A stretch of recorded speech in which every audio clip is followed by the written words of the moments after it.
All right, let's go inside the Texans. It's weird because we have no football on this Sunday, but it's a big one, as we've been talking about, with the big Monday night showdown with the Tampa Bay Bucs at NRG Stadium. Aaron Wilson with us now, our insider for ClickHouston.com, and DJ Bieniemy, Texans writer for ESPN.com. DJ, good to see you, man.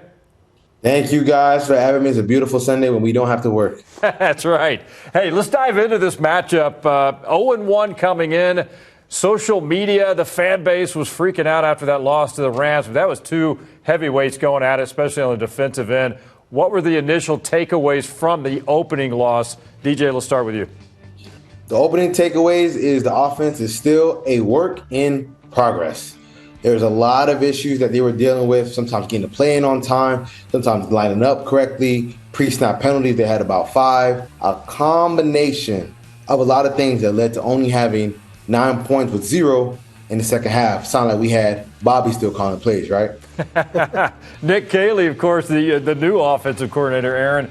Everybody's watching closely throughout the offseason and training camp on what Caley has brought in this style. Is it a matter of time? It just takes more reps while the defense hopefully can keep you in game? Right. I saw that he had a plan, and they just couldn't execute his plan because they didn't block very well, and the guys couldn't stay on sides, and they were committing face mask penalties.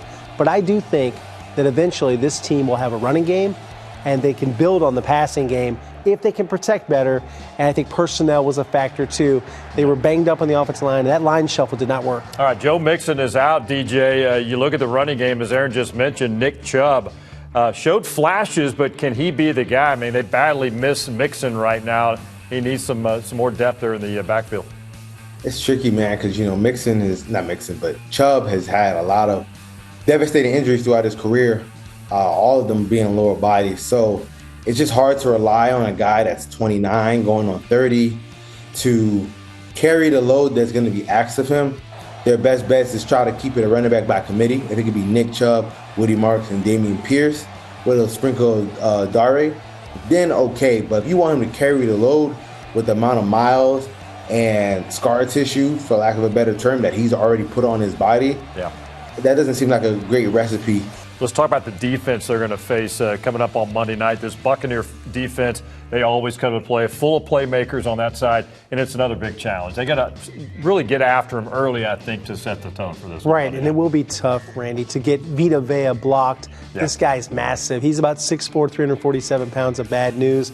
And they've got a new center now in Jared Patterson. Jake Andrews out with a high ankle sprain. Let's talk about this Texas defense and what they're going to see on the other side.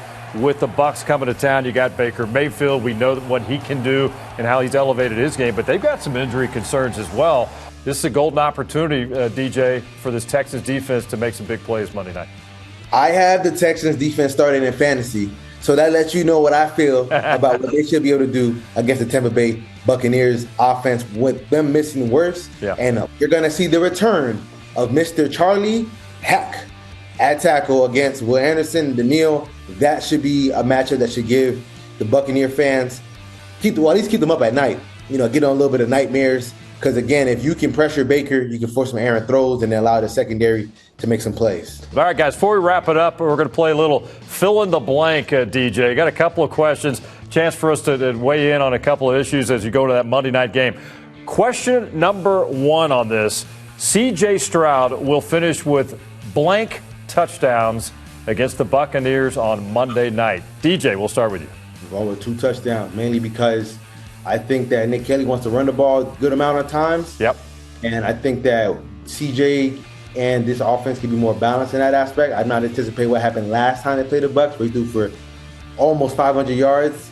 All right, DJ says 2 for C.J. Stroud. I'm going to go with 3. I think he's going to have a breakout game against this Tampa Bay defense coming up Monday night. Aaron, what do you think? I worry a little bit about Antoine Winfield from the Woodlands, what he can do in the secondary, and that's why I would think they'd run the ball a little bit more and try to set up some play action for C.J. Stroud, not DJ Stroud, C.J. Stroud to throw 2 touchdown passes, and I think one of them is going to go to Dalton Schultz. All right, very good. Second question, last question, fill in the blank. DJ, we'll begin with you. Nico Collins is going to finish with blank catches, blank yards, and blank touchdowns Monday night. How big a night is he going to have? I'm going to go 8 catches for 123 yards with a touchdown.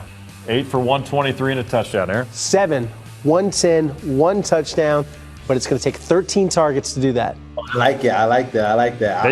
They need to increase that. Way up. I'm gonna go 6 catches for just over 100 yards. I'll say 105 yards. How about that?